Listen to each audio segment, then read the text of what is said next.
क्या अंदर कैसे घुसा है?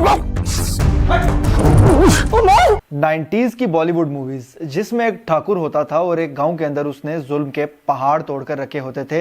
लाकानूनियत उसने इस तरीके से मचा कर रखी होती थी कि वहां पर लगता था कि कोई कानून नाम की चीज ही नहीं है।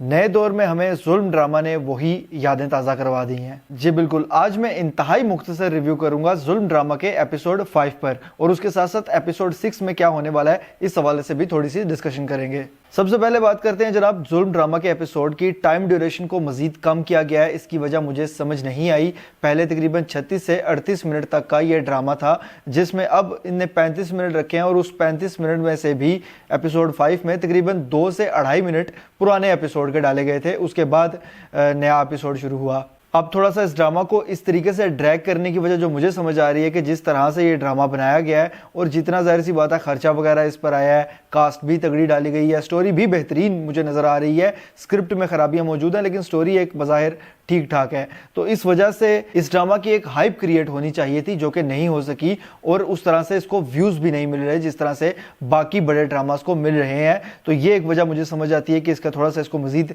लेंथी करने के लिए ये काम किया जा रहा है। अब इसके साथ के थोड़ा सा इसके एपिसोड का टाइम कट करके कम कर दिया गया है, और उसमें भी जितना टाइम है उसमें भी पुराने एपिसोड का कुछ हिस्सा जो है वो डाला जा रहा है। अच्छा जी, एपिसोड 5 में जिस तरह से दिखाया गया था टीजर के अंदर कि रिश्ता लेकर बाकायदा तौर पर अजलाल का उसकी बहन आती है मिनाल और बात करती है उनसे आकर, मुझे ऐसा लग रहा था कि यहाँ से सिचुएशन इस तरह से ख़राब होगी, ये इनकार करेंगे, वो चले जाएंगे और इनके खिलाफ हरबे इस्तेमाल करना शुरू कर देंगे। लेकिन वो जो मैंने ठाकुर वाले सीन की बात की थी ना, पुरानी मूवीज़ में 90s की बॉलीवुड मूवीज़ में जो सीन होता था, यहाँ पर सिचुएशन इस तरह की होना शुरू हो गई है। मिनाल बाकायदा तौर पर उनको धमकी देकर गई है और 15 दिन का वक्त देकर गई है कि 15 दिन में तैयारी कर लीजिए और बाकायदा तौर पर हम आएंगे और ईशा को लेकर जाएंगे। मतलब वाकई में आज के दौर में इस तरह हो रहा है, किसी जगह पर ये इस तरह की कहानी सुनने को मिलती है। मतलब ये सोशल मीडिया का दौर और ये सब, और आज के दौर में ये सीन, इसके बाद इससे भी बड़ी एक चीज़ है, उसके बारे में बात करूंगा। लेकिन आगे बढ़ते हैं और बात करते हैं। ईशा ने उसके बाद बड़ी आस उम्मीद के साथ अशर को कॉल मिलाई और अशर को वो सारा मामला बताया कि अब कोई शायद ये हल निकाले और अपने भाई को समझाए।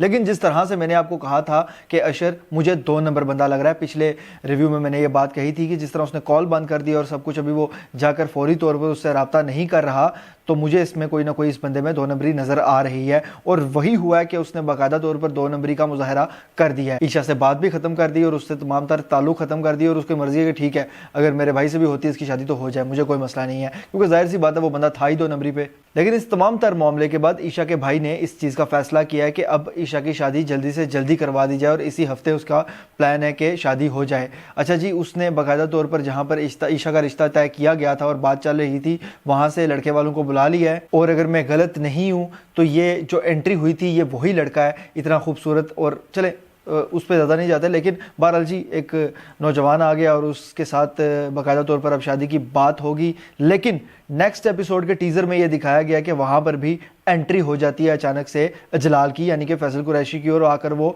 उसके भाई के साथ भी थोड़ी सी मारपीट करता है और बाकायदा गुंडागर्दी करता है। मैंने कहा है ना कि ये फिर से एक बार वो ठाकुर वाला सीन इसमें डाल दिया गया आजकल के दौर में, सोशल मीडिया के दौर में, एक बार फिर से कि इतना खुलेआम गुंडागर्दी का मुजाहरा किसी के घर में घुसकर किया जा रहा है। कोई लड़ाई झगड़े की बात नहीं है, ये बात है एक लड़की से शादी करने की, और उसमें अभी तक वो लोग ना तो कहीं वो कंप्लेन कर पाए हैं और ना उन्होंने इस मामले से निकलने के लिए सोशल मीडिया का सहारा लिया है, जो कि पहला स्टेप होना चाहिए था। बहरहाल मुझे ऐसा लगता है कि इसके बाद ये इस चीज की तरफ भी जाएंगे जिसमें होगा ये कि आखिरकार, क्योंकि ज़ाहिर सी बात है ये सारे मामले का पीछा ईशा का भाई करेगा, और फिर ईशा के भाई को बाकायदा तौर पर अजलाल की तरफ से रास्ते से हटा दिया जाएगा। शायद उसी दौरान या उसके बाद हमारे हीरो की एंट्री होगी। हीरो आकर क्या गुल खिलाएगा ये तो तभी पता चलेगा। लेकिन फिलहाल स्टोरी इंटरेस्टिंग है, लेकिन नेगेटिव कैरेक्टर को ज्यादा ही उभार कर और बढ़ा चढ़ा कर बताया गया है। इससे भी बुरे लोग होते हैं दुनिया में, ऐसा नहीं है कि ये कोई बहुत जालिम या बहुत बुरा शख्स दिखाया गया, इससे बुरा कोई है ही नहीं, ये कोई अनोखा आदमी दिखाया गया दुनिया का। लेकिन वो लोग इस तरह से मुआमलात नहीं करते जिस तरह से ये कर रहा है,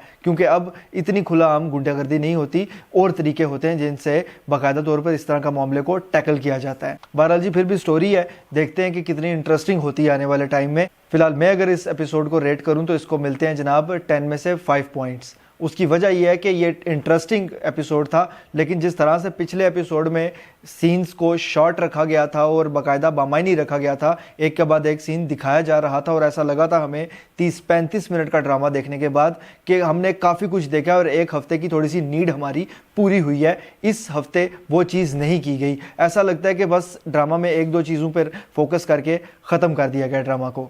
بہرحال جی، یہ میرا انالیسس تھا۔ آپ اس حوالے سے کیا رائے رکھتے ہیں مجھے کمنٹس کے ذریعے لازمی بتائیے گا۔ اگر یہ ویڈیو آپ کو پسند آتی ہے تو اس کو لائک کیجئے، شیئر کیجئے، اور ایسی مزید ویڈیوز کے لیے چینل کو سبسکرائب ضرور کیجئے گا۔ بیل کے آئیکن پہ کلک کر کے آل پر لازمی کلک کیجئے گا۔ اللہ حافظ۔